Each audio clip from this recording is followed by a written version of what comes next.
Buenas noches, ingeniero. Soy el alumno Ángel Valles. Somos del grupo M, integrados por Valles Ángel, Caicedo Génesis, Campo Verde Vázquez, Méndez Ginger y Yaguar Miguel. Vamos a hablar sobre el desarrollo de un simulador para calcular y validar direcciones IP. Para esto vamos a utilizar el Visual, el Visual Studio y vamos a ejecutar un código con Python. El desarrollo de este código se realizó de manera modular, implementando una función específica para cada proceso del simulador. Ahora tenemos el proceso de analizar IPv4. El módulo IPv4 se valida la dirección ingresada utilizando la librería IPADRES. Se identifica su clase, la máscara de red correspondiente y se convierte cada octeto a binario para facilitar su comprensión. En el, en el IPv6, en el módulo IPv6 se verifica la dirección mostrando su formato expandido, comprimido y el tipo de dirección al que pertenece. Posteriormente se implementó el algoritmo Chebyshev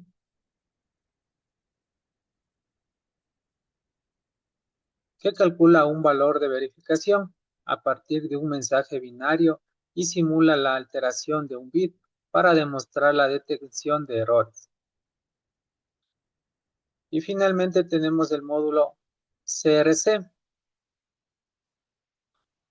que utiliza la función CRC32 de la librería Sleep para generar un código de redundancia cíclica y compararlo con el de un mensaje modificado, comprobando si existieron cambios durante su transición.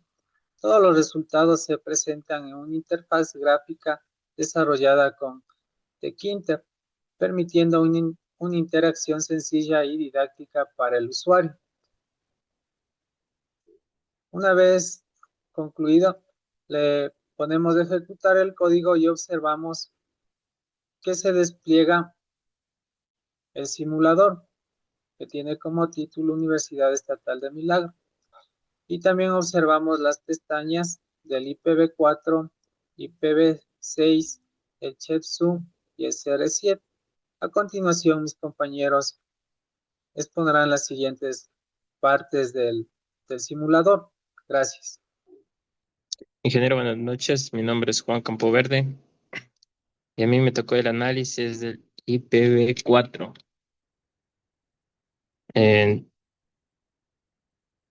Se presenta el resultado del análisis de una dirección IPv4 realizada por el simulador. La dirección ingresada es 192.168.1.100. Entonces vamos a analizar. Entonces, el primer paso que realiza el programa es validar que la dirección tenga un formato correcto utilizando la librería IPADRES de Python. Esta librería comprueba que la dirección esté formada por 4 octetos, octetos separados por puntos y que cada octeto tenga un valor comprendido entre 0 a 255, como podemos observar. Si la dirección es incorrecta, el sistema muestra un mensaje de error y evita continuar con el análisis. Una vez validada la dirección, el programa identifica su clase. Para ello, analiza el primer octeto, que en este caso es 192. Según la clasificación tradicional del IPv4, las direcciones cuyo primer octeto está entre 192 y 223. pertenecen a la clase C. Esta clase es ampliamente utilizada en redes pequeñas, como redes domésticas, laboratorios de informática y pequeñas empresas, ya que permite crear un número adecuado de dispositivos dentro de una misma red.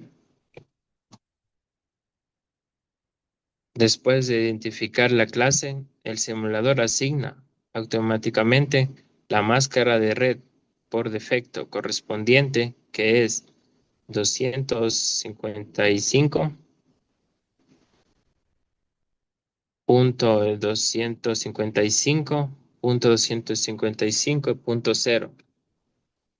Esta máscara indica que los primeros 24 bits identifican la red y los últimos 8 bits identificaron al host o dispositivo conectado. Gracias a esta separación es posible organizar los equipos dentro de una red y facilitar el enrutamiento de la información entre diferentes redes. A continuación, el programa realiza la conversión binaria de cada uno de los 4 octetos. Esta parte del simulador tiene un enfoque educativo, ya que muestra como una dirección IP que normalmente vemos en formato decimal. Realmente es interpretada por las computadoras en formato binario. Cada octeto está compuesto por 8 bits y cada posición tiene un peso específico de 128,64,32,16,8, 4, 2 y 1. Por ejemplo, el primer octeto tiene el valor decimal de 192. Su representación binaria es de 11,000, lo que significa que únicamente están activados los 2 primeros bits. Al sumar los pesos correspondientes, es decir, 128 más 64, obtenemos nuevamente el valor de 192. De esta forma, el simulador demuestra visualmente el proceso de conversión entre decimal y binario. En el segundo octeto, el valor es de 168. Su representación binaria es de 10, 10 y 1000, donde los bits activos corresponden a los valores de 128, 32 y 8. La suma de estos valores produce nuevamente 168. Este procedimiento se repite con los demás octetos.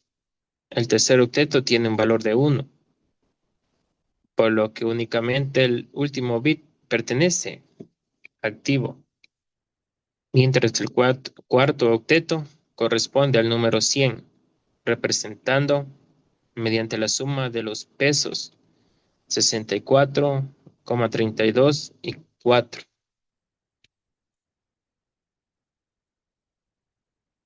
Este análisis permite comprender que las direcciones IP no solo son una serie de números, sino que internamente se almacenan, procesan como secuencia de bits. Esta representación binaria es la que se utiliza en los dispositivos de red para identificar el origen y el destino de los paquetes de datos durante una comunicación. Con conclusión, tenemos este módulo integra conceptos fundamentales de direccionamiento IPv4 como la validación de direcciones, la clasificación por clases, la asignación de máscaras de red y la conversión binaria. Gracias a esta representación, pues pudimos visualizar de manera práctica cómo funcionan las direcciones IP dentro de la capa de red del modelo OSI y comprender los principios básicos de las redes de computadoras. Gracias. Buenas noches, ingeniero. Bueno, a mí me tocó hablar sobre el IPv6. Bueno, esta imagen se muestra el análisis de la dirección IPv6, con la dirección que tenemos aquí a continuación, mediante una herramienta que nos permite identificar sus características principales. Le damos a analizar y aquí nos sale sobre el análisis del IPv6. Decimos que lo primero que encontramos es la dirección expandida. eh, Aquí está la dirección expandida, ya bueno. Esta representación muestra la dirección IP completa, formada por 8 bloques, de 4 características hexadecimal, dando un total de 128 bits. Un total de 128 bits. Cada bloque representa una parte de la dirección y permite identificar de manera única en un dispositivo dentro de una red de IPv6. Luego tenemos la dirección comprimida, que bueno, es esa. Luego, este formato nos permite simplificar la escritura, de eliminar ceros innecesarios al inicio de los bloques, utilizando así un símbolo de 2 puntos seguidos. Ya, para reemplazar una secuencia consecutiva de los bloques que contienen cero, esta técnica facilita su lectura y la administración de las direcciones IPv6. Ya, entonces decimos que en cuanto a este tipo de dirección, la herramienta se clasifica como otro tipo, debido a que en 2001, bueno, la dirección comprimida, es un rango reservado para la documentación y prueba, por lo que se utiliza como una dirección pública real del Internet. Eh, bueno, aquí tenemos la explicación. Bueno, se elimina la celda de la izquierda. Se usa una sola vez, que posee 128 bits. Decimos en conclusión que este análisis nos permite comprender eh, cómo el IP maneja sus direcciones, mostrando diferentes formatos completos y en forma reducido. En el IP utilizamos los 128 bits, lo que nos permite disponer una cantidad de mucho mayor con direcciones en comparación con el IP4, y facilita un crecimiento de red actuales. Ya, eso es todo. Buenas tardes, ingeniero. Me tocó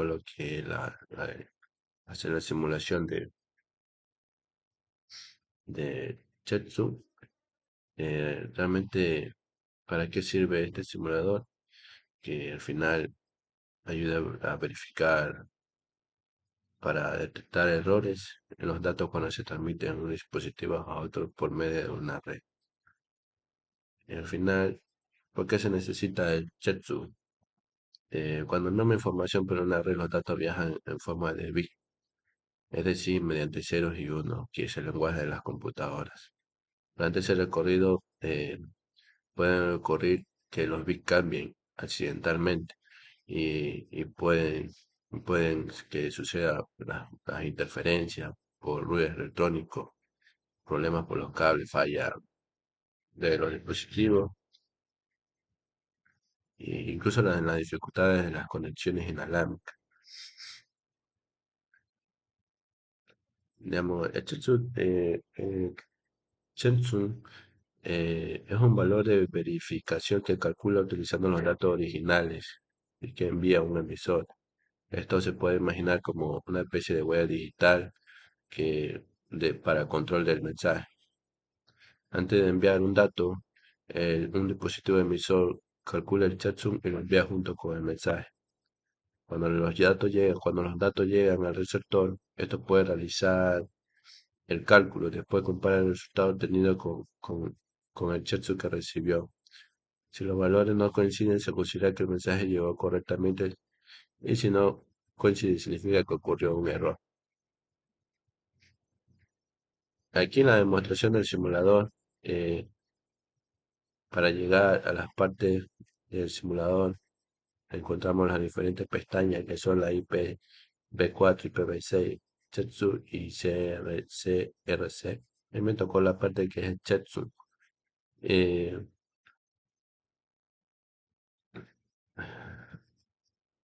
En el primer campo de la simulación, porque yo cogí en el mensaje en ese binario 10-10-10,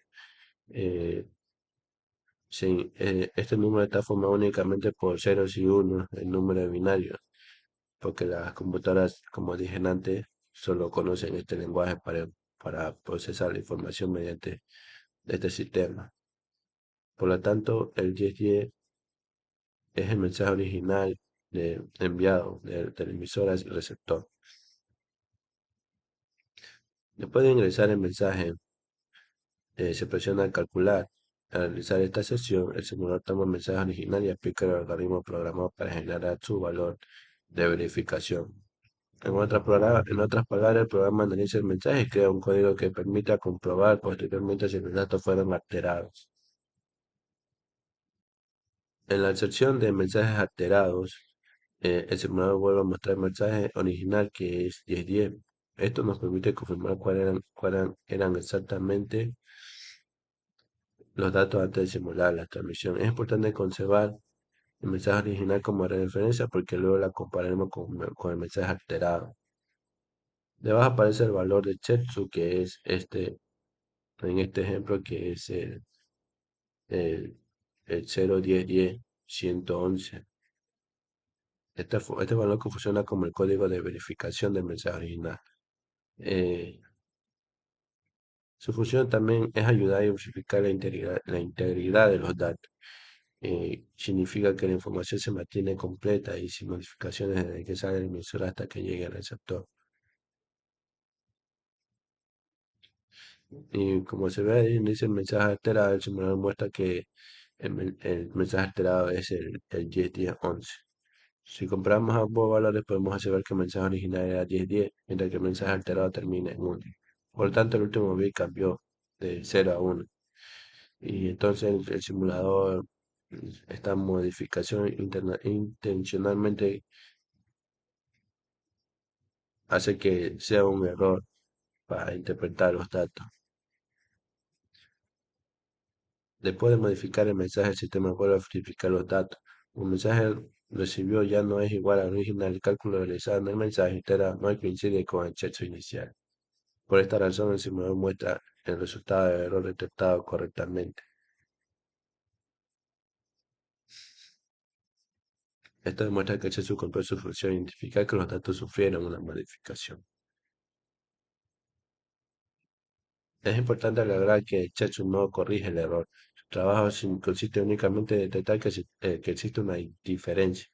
Después de detectar el problema, el sistema puede destacar los datos y solicitar una transmisión, dependiendo del protocolo de comunicación que se esté utilizando.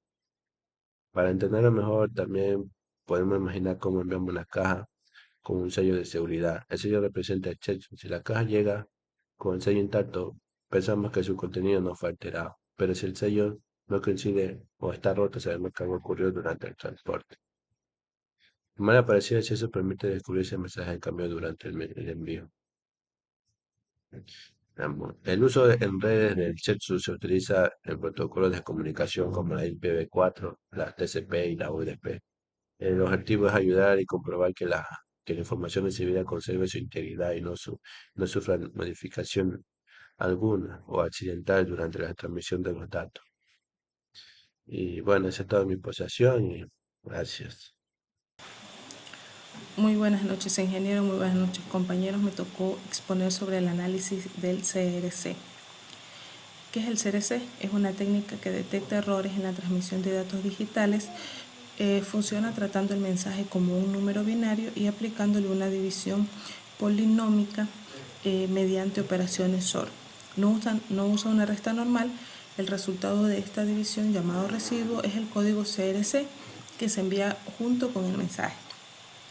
¿Cómo funciona este proceso? el emisor toma el mensaje y lo divide entre un número fijo llamado polinomio generador, conocido por ambas partes. El residuo de la división es el CRC. El receptor recibe la misma división con los datos que recibió. Si el resultado da 0, el mensaje llegó sin errores. Si da distinto de 0, algo se dañó en el camino.